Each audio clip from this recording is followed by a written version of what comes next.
No CCTV footage capturing OSAA Marines during Senate shooting.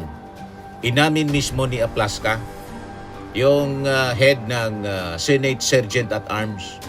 Malinaw na sa buwatan, mga kababayan.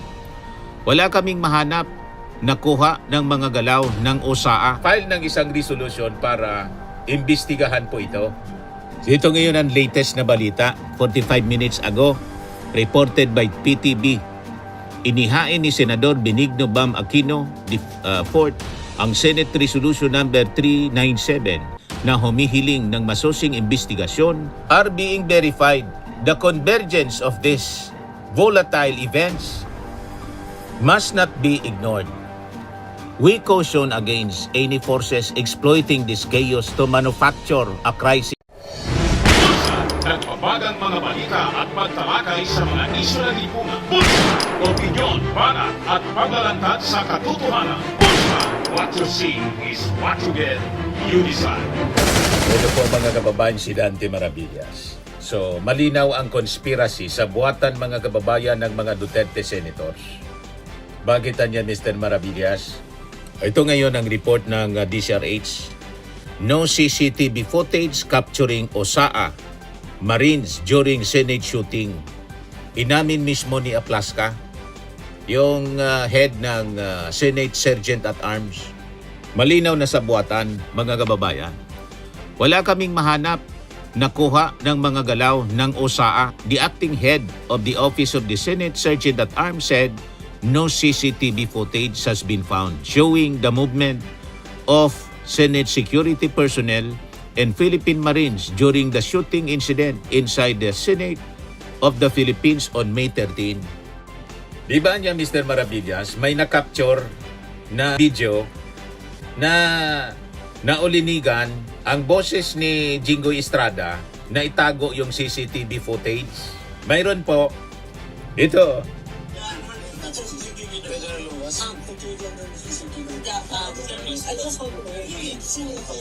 Usap-usap sila with Loren Ligarda. O yan si Aplaska, o. Ayan si Loren.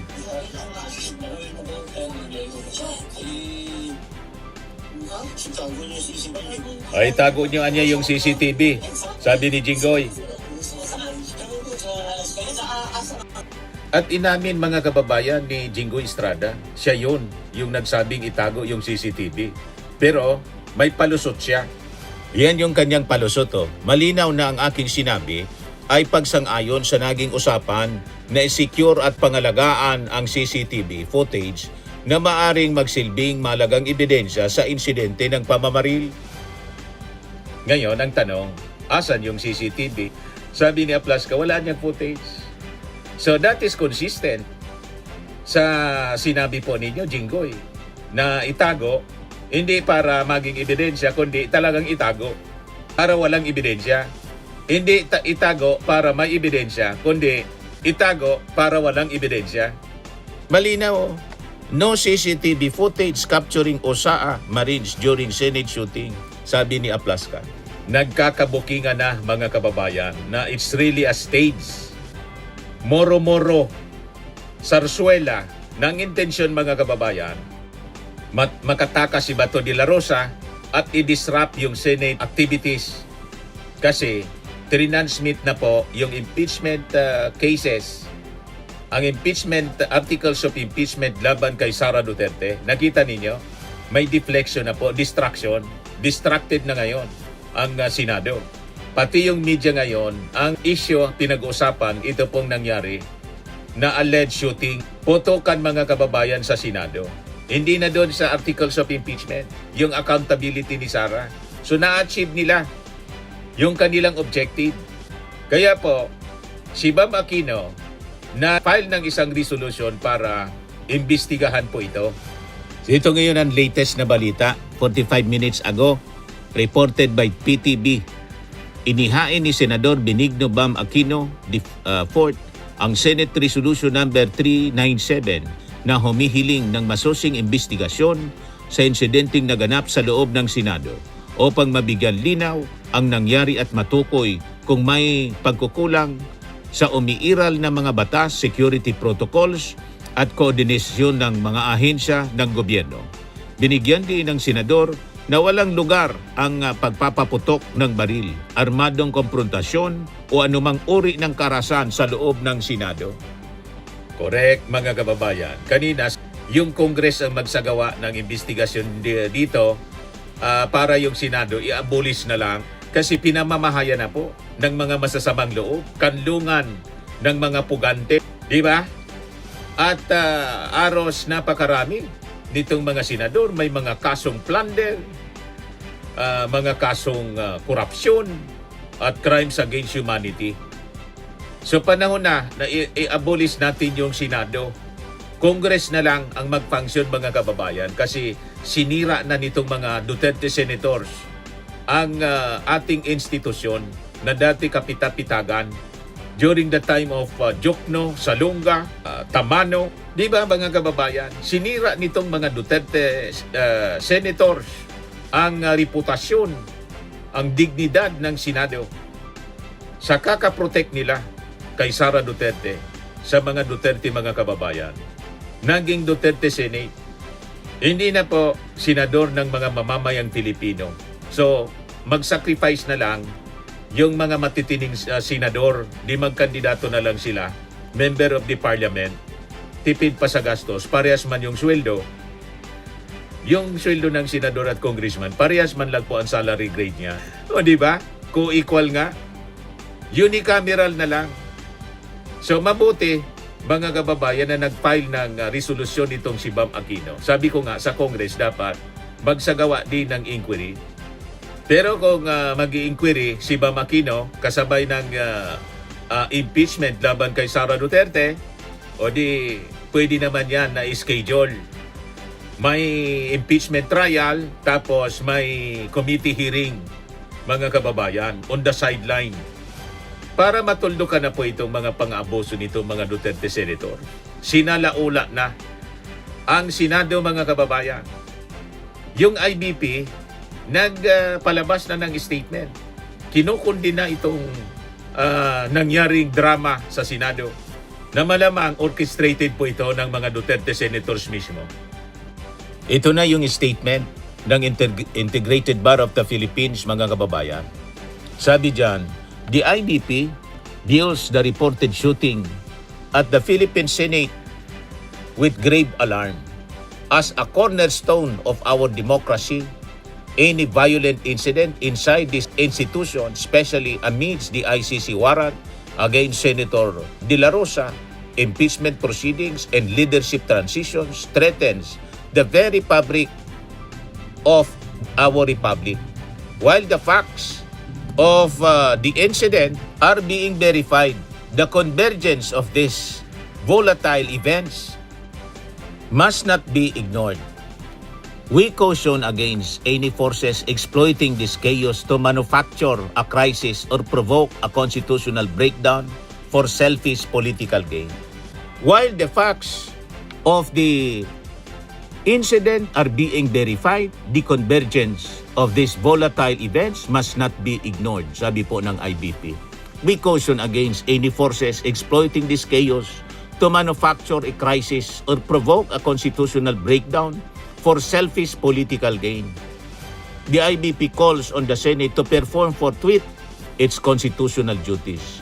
Neither the shadow of violence nor the pressure of orchestrated political noise, gawa-gawa, must deter the Senate's duty from fairly and independently addressing the ICC warrant issue, the impeachment proceedings, and the continuity of leadership. The Senate as an institution must stand above factional interest. We trust the Supreme Court to exercise its powers of judicial review promptly should any action violate the Constitution. The High Court remains the final bulwark against overreach and extra-constitutional maneuvers. The IBP will remain vigilant, monitoring, documenting, and acting without fear or favor. We will deploy all legal remedies to ensure the rule of law and justice and the Constitution prevail over partisan ambition. Democracy dies when citizens surrender their watchfulness. We will not allow chaos to be weaponized for power. Nakahalata mga kababayan, yung IBP na ito orchestrated talaga, na talagang ganon. Kaya Alan Peter Cayetano, ginagawa niya yung pambubuli, pasigaw-sigaw, binubuli niya yung reporter. Kaya tama ito, mga kababayan, paimbestigahan itong resolution. We support this resolution filed by Senator Bam Aquino. Kaya hindi natin masisisi mga reactions po. Alexander Javier, nauna nagpaputok si Mista, si Aplaska, to create the scenario that the Senate is under attack, was under attack. Yung narrative na yon, isang napakalinaw na kasinungalingan nila. Nag-create talaga sila ng senaryo, yung guluhin ang Senado, under attack, kasi trinansmit na yung articles of impeachment. Ma-divert yung attention ng mga tao to shield Sara Duterte at makatakas si Bato. Napakalinaw, pinatakas nila si Bato. Si Bato hindi nag-escape, pina-escape. Tama si Alan Peter Cayetano. Hindi natin na niya pwedeng tawagin na escape. Kundi freely umalis, pwede niya siyang umalis. Kita ninyo? Admission ng mga kababayan na talagang hinayaan nilang umalis despite the presence of the warrant of arrest, legal warrant of arrest mula po sa ICC. Ganon sila katindi. Shielding their own. Kasi kaalyado nila si Bato de la Rosa, protector ng isang pugande. Itong mga Duterte senators, mga kababayan. Malinaw, oh. Malinaw na ang aking sinabi ay pagsang-ayon sa naging usapan na isecure at pangalagaan ang CCTV footage na maaring magsilbing mahalagang ebidensya sa insidente ng pamamaril, sabi ni Jinggoy. Tama siya. Tinago talaga. No CCTV footage capturing Osa Marines during Senate shooting, sabi ni Aplaska. So, yung utos niya, malinaw ang mensahe.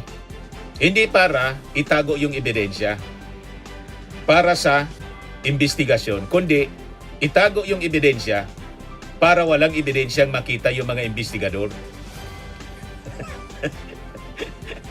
O, di ba? Mga kababayan, malinaw? Malinaw. Nahuli ka mo.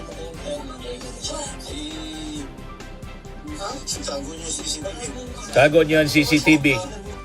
Tingago niya para hindi maimbestiga. Itago niyo ang CCTV. Nahuli mismo sa bibig. Nahuli kam si Jinggoy Estrada.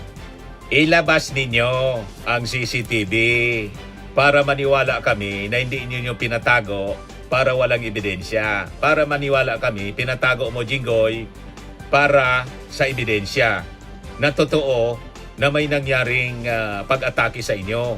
Kasi ang narrative ng presidente ninyo sa Senado, under attack. Tingnan natin kung sa investigasyon na gagawin ni Senator Bam, under attack o moro-moro para mag-create kayo ng drama dyan, makatakas si Bato at saka masabutahi yung impeachment. Di ba, mga kababayan?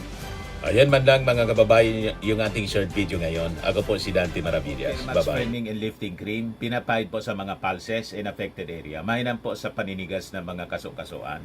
Ito naman po, Automax Radiant Serum. Sa mukha naman yung application, anti-aging po siya. You will look 10 years younger than your age. Sa mga cancer patients naman po, baka lang gusto ninyo itong itry. Neng siya red mixed fruit drink. Hindi mo po siya gamot, food supplement siya. Kaya lang, gawa siya mga kababayan sa goji berry. Yung goji berry may anti-cancer properties. O ngayon, yung mga inquiries ninyo, dumiritso na lang kayo sa aming messenger sa Facebook para masagot namin agad. Ayos pa? Ayos na ayos niya, Mr. Maravilla. Sa mga nagana po ng malinis and spacious fitness gym, pumunta lang po kayo sa aming Colossal Fitness Gym. May Grab car rental din po kami. But anyway, ito po pala yung aming bagong product na binibenta online. I am worldwide amazing pure organic barley powdered drink mix from Australia. Negosyo to ng aking anak na architect entrepreneur Riz Maravillas. Ayan po. Kontakin na lang po ninyo siya, Riz Maravillas on Facebook. Ang mga health benefits niya: boost immunity, improves digestion, enhance energy levels, packed with antioxidants, prevent cancer. Ito naman po yung bago naming product na binibenta online. Eye Glow Serum, whitening po siya. Tingnan ninyo yung epekto sa aking anak na architect before and now. Yung mga inquiries po ninyo, dumiretso na lang kayo sa kanyang Facebook account, Riz Maravillas.